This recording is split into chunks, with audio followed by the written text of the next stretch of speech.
everyone, welcome to your very own Easily. This is Dr. Sudha, your mentor for biology. So हमारी आज की biology की class में हम क्या डिस्कस करने वाले हैं? Yes, we are going to discuss about the cancer. जिसकी वजह से बहुत सारी डेथ्स होती हैं, that is the most deadliest disease means cancer, right? तो what does cancer mean? We will discuss about cancer. Cancer जैसा कि हमने ह्यूमन हेल्थ एंड डिजीजेस के अंदर हमने बहुत सारे डिजीजेस को समझा, वेरियस कैटेगरीज को समझा, हमने इम्यूनिटी के बारे में बहुत अच्छे से डिस्कस किया. और even in our last class what we have discussed about AIDS, right?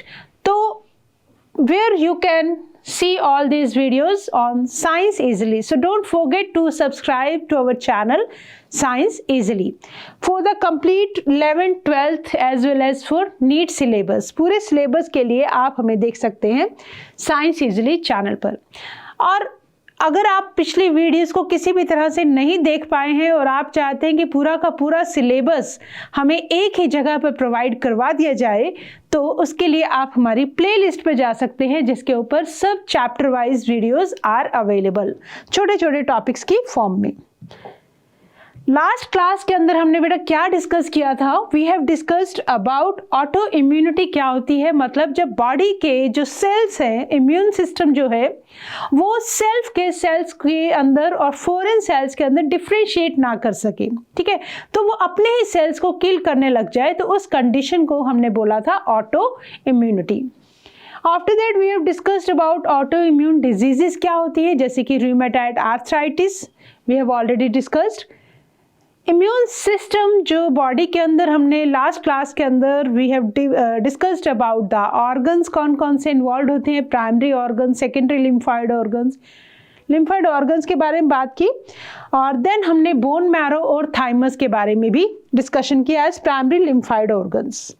Secondary lymphoid organs के अंदर we have discussed about the various organs, जैसे कि हमने डिस्कस किया पियर्स पैचेस के बारे में, या हमने डिस्कस किया टॉन्सिल्स के बारे में. सेकेंडरी लिम्फॉइड ऑर्गन्स, स्प्लीन के बारे में हमने ये सब डिस्कशन किया था. एड्स के बारे में बहुत कंप्लीट डिस्कशन हमने किया. कॉज क्या होता है, कैसे ये स्प्रेड करता है, इसको हम कैसे ट्रांसमिशन से इसको प्रिवेंट कर सकते हैं, और साथ ही साथ हमने लाइफ साइकिल ऑफ HIV को भी डिस्कस किया, राइट? तो एड्स के बारे में पूरी जानकारी लेने के बाद हमने डिस्कस किए थे कुछ objective questions. And I will request that if you want to see all the details of these topics, please go back to our playlist, जहाँ पर आपको मिलेंगी वेल रिकॉर्डेड जो वीडियोस हैं वो पूरी की पूरी अवेलेबल हैं. सो इसी के साथ ही in our today's class what we are going to start. So we will discuss about cancer. क्या है ये? Cancer is the most dreaded disease, सबसे ज़्यादा जो डरावनी डिजीज है दैट इज कैंसर, जिसके बारे में ये मानना है कि अभी तक इसका कोई भी ट्रीटमेंट नहीं है. हम इसमें पढ़ेंगे बेसिकली कैंसर होता क्या है, ट्यूमर क्या होते हैं, कितनी टाइप के ट्यूमर्स होते हैं, बिनाइन और मैलिग्नेंट ट्यूमर्स को हम डिस्कस करेंगे. कॉजेज ऑफ कैंसर को डिस्कस करेंगे कि कैंसर कैसे हो जाता है. वो एजेंट्स जो कैंसर कॉज करते हैं उनको क्या बोलेंगे? कार्सिनोजेंस. कैंसर को कैसे डिटेक्ट कर सकते हो आप, कैसे उसको डायग्नोज कर सकते हो. उसके बाद हम देखेंगे cancer therapy. As per our NCERT we will cover each and every line and every topic of our syllabus, and after that we will do some practice of objective questions. So let us now start with cancer. देखो बहुत commonly आपने cancer का नाम सुना होगा. Cancer आजकल के time में कोई नया वर्ड नहीं है. बहुत सालों पहले तक कैंसर के बारे में ज़्यादा लोगों को नहीं पता होता था, ठीक है, बट आज हम ये देखते हैं कि हर 3 में से कोई ना कोई पर्सन कैंसर से पीड़ित है. किसी भी तरह का कैंसर हो सकता है. इसका मतलब जो कैंसर है एक बहुत बड़ा कॉज है डेथ का ऑल ओवर द वर्ल्ड. पूरे वर्ल्ड में सबसे बड़ा मेजर कॉज है डेथ होने का. More than 1 million Indians suffer from cancer and many of them die from it annually. बहुत सारे लोग कैंसर से मरते हैं बहुत सारे लोग कैंसर से अभी भी पीड़ित है। किसी को फर्स्ट स्टेज का कैंसर है, किसी को सेकंड स्टेज का, थर्ड स्टेज का या फाइनल फोर्थ स्टेज का कैंसर है। ठीक है, तो मतलब कई बार ऐसा होता है कि पेशेंट को पता भी नहीं होता है कि I am suffering from cancer, बहुत इनिशियल वाले स्टेजेस में, राइट। तो मतलब it is the most dreaded cause of death, dreaded disease है। कैंसर कहाँ का हो सकता है बेटा? It can be a larynx cancer हो सकता है, मेलानोमा हो सकता है, स्किन के अंदर हो सकता है कैंसर, लंग्स के अंदर कैंसर हो सकता है, स्टमक का कैंसर हो सकता है, बोन कैंसर हो सकता है, ओवेरियन कैंसर हो सकता है, ब्रेन कैंसर हो सकता है, ब्रेस्ट कैंसर हो सकता है, मतलब कहीं भी कैंसर हो सकता है। What exactly this cancer is, cancer हम किसको बोल रहे हैं, राइट? तो हमें ये पता होना चाहिए कि बेसिकली हम किस को कैंसर बोलेंगे। होता क्या है, बॉडी के अंदर बहुत सारे बेटा सेल्स हैं। सेल्स क्या करते हैं हमें पता है कि they divide, right?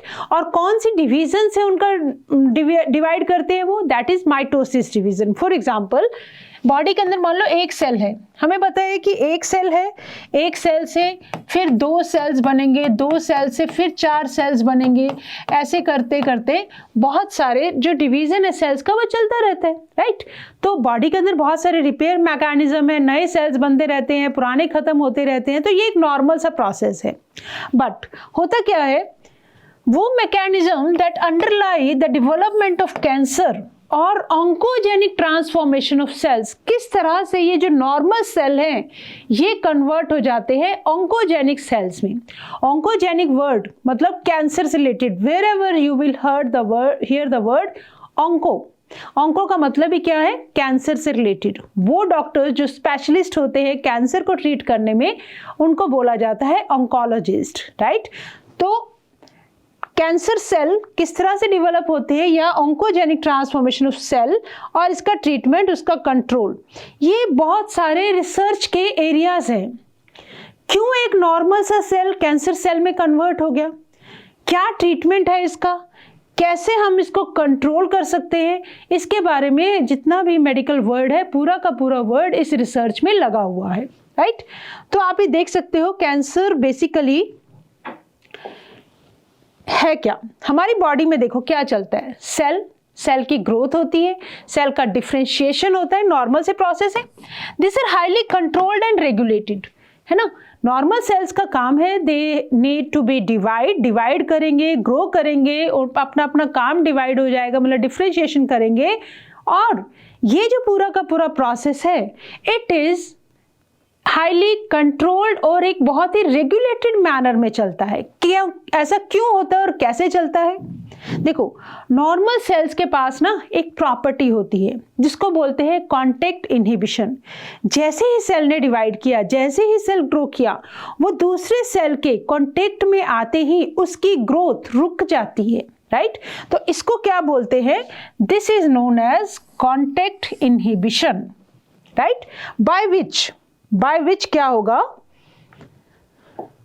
Contact with other cells inhibit कर देता है उनकी अनकंट्रोल्ड ग्रोथ को। मतलब कहने का ये, जैसे एक सेल ने डिवाइड किया, दूसरे सेल के कांटेक्ट में आया, तो जो ग्रोथ है वो रुक जाती है। इस तरह से इसके ऊपर क्या रहता है, कंट्रोल्ड रहता है। But due to any reason अगर ये ग्रोथ अनकंट्रोल्ड हो जाए, जिसके ऊपर कोई भी कंट्रोल ना रहे, बेलगाम हो जाए, तब क्या होगा? उस केस में क्या होगा, cancer cell appear to have lost this property. Normal cell के पास कौन सी प्रॉपर्टी है? Contact inhibition. बट वहीं जब एक सेल क्या बन गया, कैंसर सेल, क्या बन गया, कैंसर सेल, तो इसके अंदर ये वाली प्रॉपर्टी नहीं है ना। तो अब जब कांटेक्ट इनहिबिशन की प्रॉपर्टी ही नहीं है, तो ये सेल क्या कर रहा है, बस ग्रो किए जा रहा है, मतलब डिवाइड कर कर नए सेल्स बनते जा रहे हैं। As a result of this cancerous cell just continue to divide, giving rise to mass of cells, जिसको हम आम भाषा में बोल देते हैं गांठ। दैट मीन्स वो जो पूरा जो मास ऑफ सेल बना उसका नाम ही क्या है, ट्यूमर। दैट मीन्स देखो, ये एक नॉर्मल सेल्स है, अब इनमें से मान लो ये कुछ सेल्स क्या बन गए, ये जो डार्क पिंक कलर से दिख रहे हैं कैंसरस सेल्स बन गए। अब ये क्या करें, ग्रो करते जा रहे क्योंकि इनके अंदर कॉन्टेक्ट इनहिबिशन की प्रॉपर्टी खत्म हो गई। तो सेल डिवाइड करेगा ग्रो करेगा, तो अब इस डिवीजन पे किसी का कोई भी कंट्रोल नहीं है, कॉन्टेक्ट इनहिबिशन की प्रॉपर्टी लॉस्ट हो चुकी है। उसकी वजह से ये तो है नॉर्मल सेल। अब जब कैंसर सेल बनेगा तो cancer cell will develop like a mass of cells. जैसे मान लो ये एक सेल है, डिवाइड किया, 2 बने, 3 बने, 4 बने, ऐसे करते करते हम देखेंगे कि there is a complete mass of cells. और इसी को ही हम क्या बोल रहे हैं बेटा, ट्यूमर। बहुत आम सी भाषा में जिसको हम ट्यूमर बोलते हैं वो क्या है, कैंसर के सेल्स का अनकंट्रोल्ड डिवीजन है। नॉर्मल सेल्स किस में कन्वर्ट हो गए, कैंसर के अंदर। अच्छा, अब क्या हर कैंसर मतलब बहुत ज़्यादा ड्रेडेड रीज़न होता है डेथ का? कैंसर जो है इट्स बेसिकली जो ट्यूमर जो बनता है दैट इज ऑफ 2 टाइप्स। हम 2 कैटेगरी में ट्यूमर को डिवाइड करते हैं, one is benign, one is malignant. तो बिनाइन ट्यूमर क्या है, जस्ट बस एक मास बन के रह जाता है सेल्स का। जैसे कि आपकी बॉडी के ऊपर आपने देखा होगा कई बार ऐसे नोड्यूल से अपीयर होते हैं या मस्से जैसे बन जाते हैं, वो क्या है, दीज आर बिनाइन ट्यूमर्स। तो वो इतने खतरनाक नहीं है। Benign tumour normally remain confined to their original location. क्यों खतरनाक नहीं है, क्योंकि ये जिस जगह पे बनते हैं उसी जगह पर रहते हैं बस। तो आपको एक आउटग्रोथ की फॉर्म में या कुछ नोड्यूलेटेड फॉर्म में, गांठ की फॉर्म में बस आपको सेल का मास फील होता है, राइट। बट वो उसी लोकेशन पे रहते हैं जहां पे बने हैं, इसलिए इनसे ज्यादा हमें प्रॉब्लम नहीं होती है। They do not spread. Grow करके, मेरी बात सुनो, अगर मान लो ये एक सेल ग्रो किया, ठीक है, देखो cells are not cancerous and won't spread. ये एक सेल है, यहाँ पे मान लो ये एक ट्यूमर बन गया पूरा। अब ये ट्यूमर उसी जगह पर ही रहता है जहां पे इसकी लोकेशन है, ये दूसरे ऑर्गन्स में स्प्रेड नहीं होता है, राइट। तो जब ये दूसरे ऑर्गन में स्प्रेड नहीं होता है तो एक ही जगह पे होने की वजह से दे कॉजेज लिटिल डैमेज, जिनकी वजह से नुकसान इतना नहीं होता है, राइट। बट अब अगर मैं बात करूं मैलिग्नेंट ट्यूमर की, तो मैलिग्नेंट ट्यूमर क्या करेंगे, देखो ये सेल ग्रो कर रहे थे, ग्रो करने के बाद ये जो मान लो इनका पूरा दायरा था, सेल के अंदर और सेल्स बनते जा रहे थे। अब जब ये रप्चर करेंगे तो ये सारे सेल्स यहाँ से निकल के ब्लड स्ट्रीम के साथ दूसरे ऑर्गन्स तक भी पहुंच जाएंगे। जब दूसरे ऑर्गन्स तक पहुंच जाएंगे तो वहां जाके भी ये मल्टीप्लाई करेंगे। दैट मीन्स जो कैंसरस सेल्स हैं वो एक लोकेशन से दूसरी लोकेशन पर जाके स्प्रेड कर गए और वहां पे जाके भी उन्होंने अपना डिवीजन कंटिन्यू रखा, जिसकी वजह से दैट इज मोस्ट, ये बोलेंगे कि हाईली मतलब डैमेज कॉज कर देंगे दूसरे ऑर्गन्स को भी, राइट। तो malignant tumours on the other hand are a mass group है, प्रोलिफरेटिंग मतलब कंटिन्यूसली डिवाइडिंग सेल्स का, जिसको क्या बोला हमने, नियोप्लास्टिक और ट्यूमर सेल्स। तो बिनाइन सेल्स के बारे में याद रखेंगे, उसी जगह पे रहते हैं जहां पे डिवाइड कर रहे हैं, राइट। तो वो आगे स्प्रेड नहीं करते। मैलिग्नेंट ट्यूमर जो है वो बाकी ऑर्गन्स में भी ट्रांसफर हो जाते हैं। कैसे ट्रांसपोर्ट हो जाते हैं, ब्लड स्ट्रीम के through. That is malignant tumour.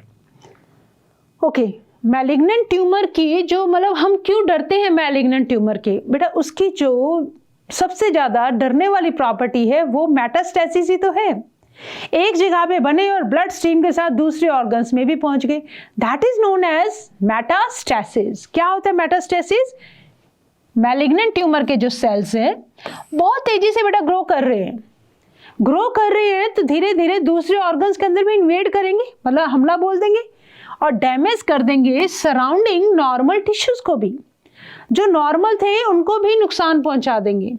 देखो ये है बेनाइन, जस्ट एक मास ऑफ सेल्स है, ठीक है। जैसे कि आप देख सकते हैं टंग के ऊपर कई बार ऐसे आपको आउटग्रोथ सी नजर आती है, it may be on the teeth या कहीं भी, बस जस्ट एक नोड्यूल की फॉर्म में फील होता है, तो ये ज्यादा खतरनाक नहीं है, they are benign tumours. But ये जो मैलिग्नेंट ट्यूमर है इसी को ही हम सही मायने में कैंसर बोलते हैं। अब ये जो सेल्स हैं ये दूसरे नेबरिंग टिश्यूज में भी चले गए, नॉर्मल टिश्यूज में जाके भी डिवाइड करना शुरू कर दिया, तो वहां भी क्या फैला दिया, कैंसर। अब एंटर करते ब्लड स्ट्रीम में और दूसरे कहाँ पहुंच जाते हैं? डिफरेंट साइट्स पर ब्लड स्ट्रीम के through they invade. This process is known as metastasis. अब क्योंकि ये सेल्स कंटिन्यूसली डिवाइड करते जा रहे हैं, क्या बन गए? एक तरह से मेरिस्टेमेटिक सेल्स बन गए. एनिमल्स के अंदर हमें पता है कि मेरिस्टेमेटिक सेल्स नहीं होते, प्लांट्स के अंदर होते हैं, बट काम तो ये भी वही कर रहे हैं, कंटिन्यूसली डिवाइड कर रहे हैं और ग्रो कर रहे हैं. तो इसका मतलब इनको चाहिए बहुत ज़्यादा न्यूट्रिशन डिवाइड करने के लिए. वो सारा न्यूट्रिशन ये कहाँ से लेंगे? ये न्यूट्रिशन लेंगे सराउंडिंग सेल से, नॉर्मल सेल से. तो नॉर्मल सेल्स को क्या करेंगे? उनके बीच में कंपटीशन चलेगा फॉर वाइटल न्यूट्रिएंट. ठीक है, तो वाइटल न्यूट्रिएंट्स के लिए नॉर्मल सेल से कंपीट करते हैं ये सेल्स, और नॉर्मल सेल्स बेचारे क्या करते हैं? भूख से फिर परेशान होते हैं, क्योंकि उनका न्यूट्रिएंट किसने ले लिया? दिस कैंसर सेल्स ने. अब सेल्स जो इन ट्यूमर में से जो झड़ जाते हैं, स्लग्ड ऑफ, वो कहाँ पहुंच जाते हैं? डिस्टेंट साइट्स पर. कैसे? Through blood. और जहाँ जाकर वो उस जगह में बॉडी के लॉज हो जाते हैं, मतलब वहीं जाके रहने लग जाते हैं, और फिर एक नया ट्यूमर बनाना दूसरी जगह पर बनाना शुरू कर देते हैं. तो इस तरह से ट्यूमर जो है पूरे बॉडी के अंदर फैलता जाता है, और अल्टीमेटली फिर एक दिन क्या होता है? This leads to death. This leads to death. अब बेटा क्या रीजन है? अब हमें कोशिश ये है समझने की, जितने भी जो साइंटिस्ट या रिसर्च वर्क में लगे हैं उनकी कोशिश ये है, ये देखना है कि हम इसको कैसे ट्रीट करें. सबसे पहले हमें कैसे पता लगे कि ऐसे क्या कारण है जिसकी वजह से जो एक नॉर्मल सेल है वो कैंसरस सेल में कन्वर्ट क्यों हो जाता है, राइट? तो transformation of normal cells into cancerous neoplastic cells that can be physical reasons हो सकते हैं, फिजिकल एजेंट्स की वजह से, that can be some chemicals, और that can be some biological agents. और इन एजेंट्स को हम कंबाइंड नाम देते हैं कार्सिनोजन. तो देखो कार्सिनोजन हम कितनी कैटेगरी में डिवाइड कर सकते हैं? Some physical agents, some chemical agents, some biological agents.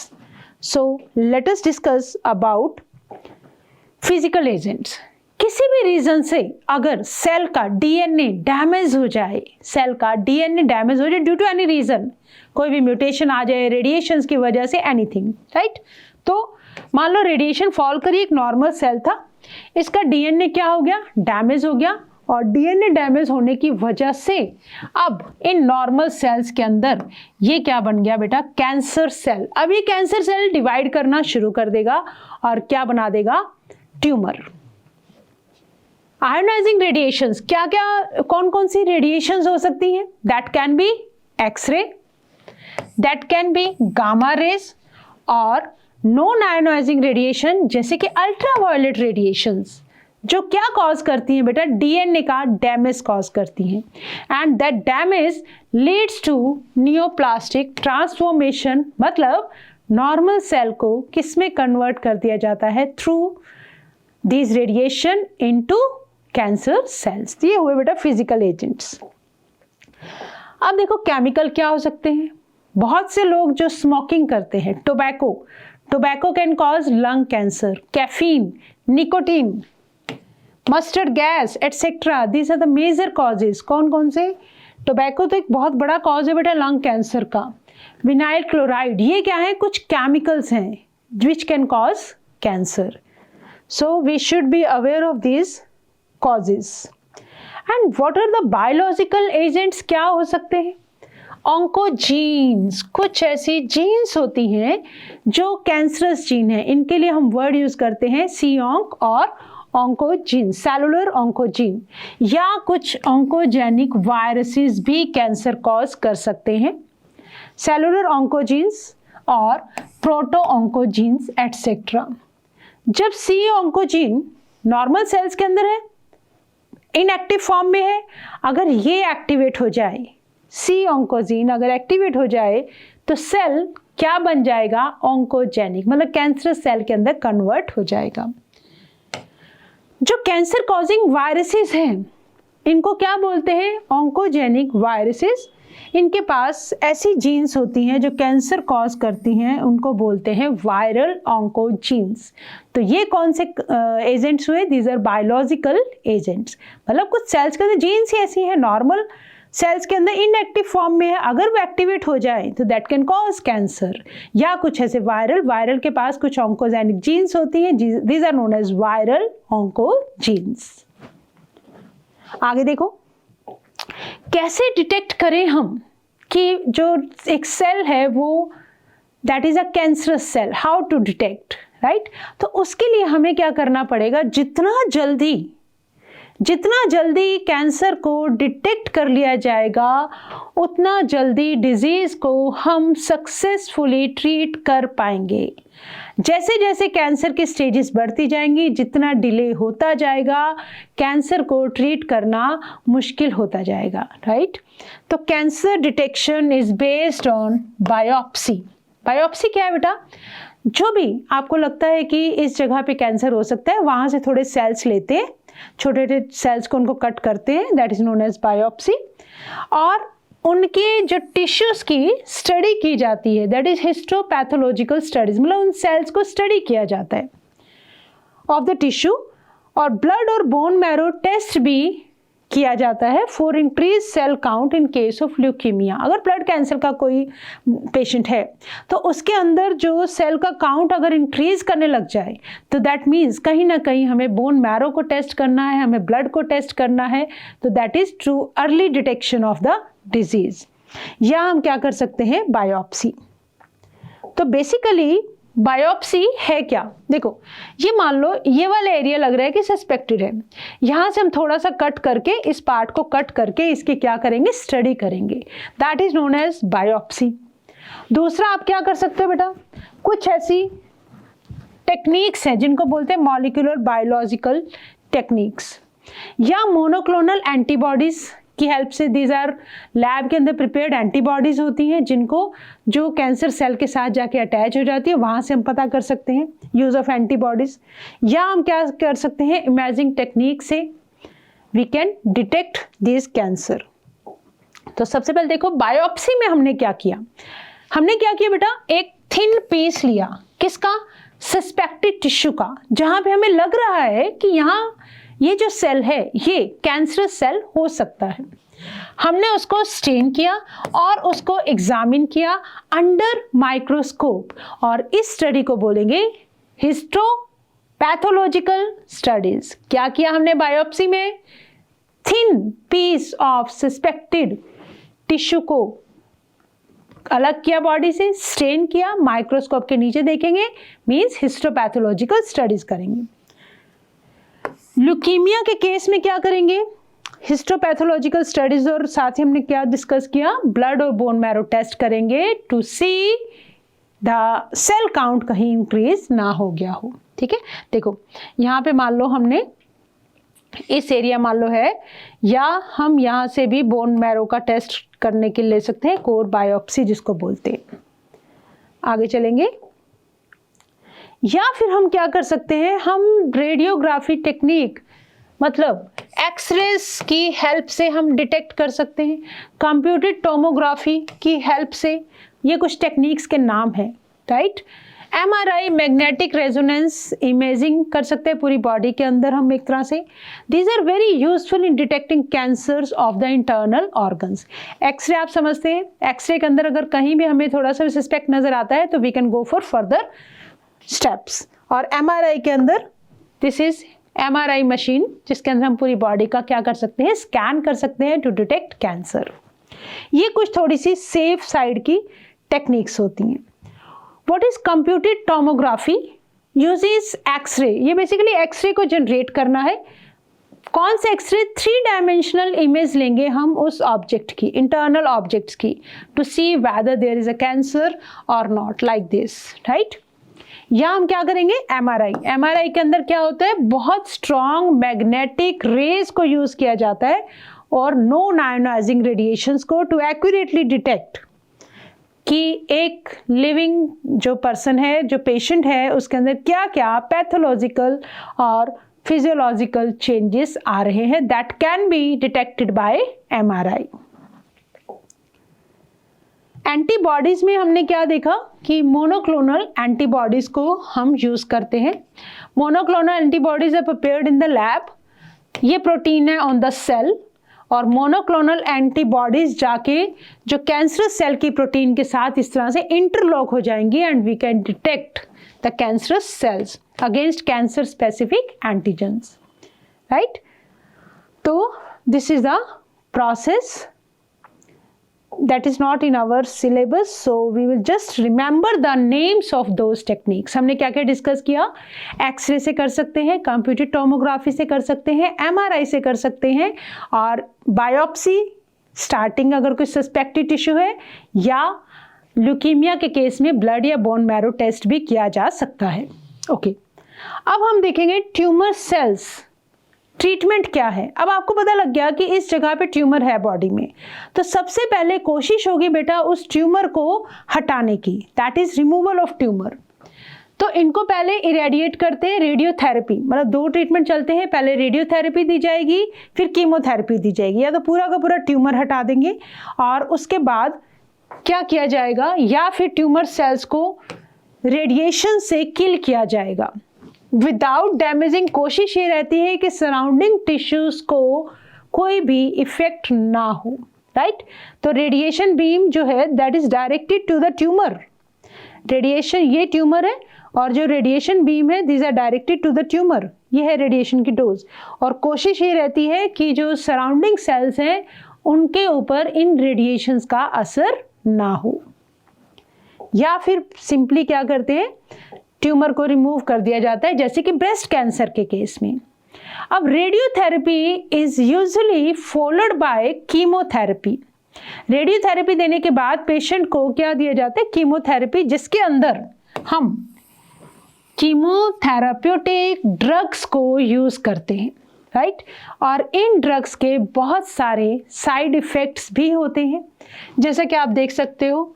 If a patient is undergoing chemotherapy, तो अपने पूरे उसके बाल, जो सिर के बाल है वो लूज कर सकते हैं, हेयर लॉस हो सकता है, एनीमिया हो सकता है, इम्यूनिटी वीक हो सकती है, बहुत सारे साइड इफेक्ट्स होते हैं, and it's really a very मुश्किल वाला सा टाइम होता है ये। अच्छा, अब इसके बाद कीमोथेरेपी, रेडियोथेरेपी दे दी, कीमोथेरेपी दे दी, उसके बाद इम्यूनोथेरेपी भी दी जाती है। इम्यूनिटी वीक हो रही है, तो हमारी कोशिश, डॉक्टर्स की कोशिश क्या रहती है, patients are given biological response modifiers, जैसे कि अल्फा इंटरफेरॉन्स, जो क्या करते हैं, इम्यून सिस्टम को एक्टिवेट कर देते हैं और हेल्प करते हैं ट्यूमर को डिस्ट्रॉय करने में, राइट।